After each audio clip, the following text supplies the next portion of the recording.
पूजा के बहुत से तौर तरीके हैं। लोग बाग कहते हैं दूध चढ़ाना गलत है या ये गलत है, किस तरीके से, क्या इसको आप भी गलत मानते हैं?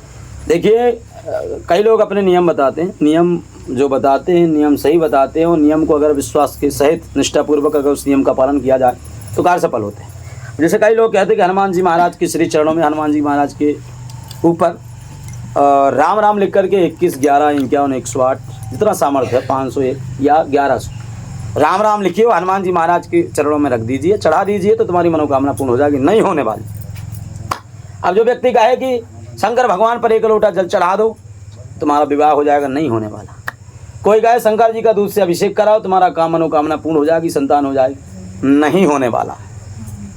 अब आप कहोगे गुरुजी आप तो सबको बताते हो कि ये नियम करो वो नियम करो, अब आप कह रहे हो कि नहीं होने वाला, इसका मतलब क्या है?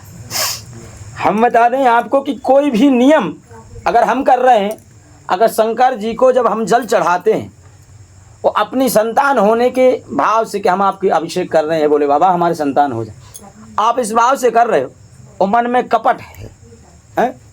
मन में कपट हो, मन में ये चिंतन यार होगा कि नहीं होगा, ये पत्थर हमें क्या देगा, अगर इस भाव से उनका अभिषेक कर रहे हो तो कुछ फायदा होने वाला नहीं। हनुमान जी महाराज के चरणों में चढ़ाने के लिए तुम राम राम लिख रहे हो पीपल के पत्तों पर, शत्रु विनाश के लिए या शत्रु हानि के लिए, शत्रु परेशान कर रहा उसके लिए। तो जो राम राम लिखा जाता है कि तो कई लोग कहते तुम्हारे जितने जीवन में शत्रु हैं सबका विनाश हो जाएगा, राम राम लिख करके हनुमान जी के श्री चरणों में चढ़ा दिए, तुम्हारे शत्रु का संहार हो जाएगा। अच्छा एक बात बताइए, हनुमान जी किस शत्रु का नाश करते हैं मालूम है?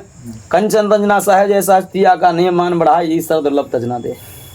अगर मन में हम किसी के प्रति ईर्ष्या द्वेष भाव छल कपट अभिमान लेकर के चलते हैं ना, जब हनुमान जी महाराज के चरणों में ये माला सौंपते हैं तो हनुमान जी ये जो 9 प्रकार के हमारे अंदर हृदय में शत्रु विराजमान होते हैं, हनुमान जी उनका संहार करते हैं, जीवन में बाहर रहने वालों का नहीं। बात ध्यान रखते हैं।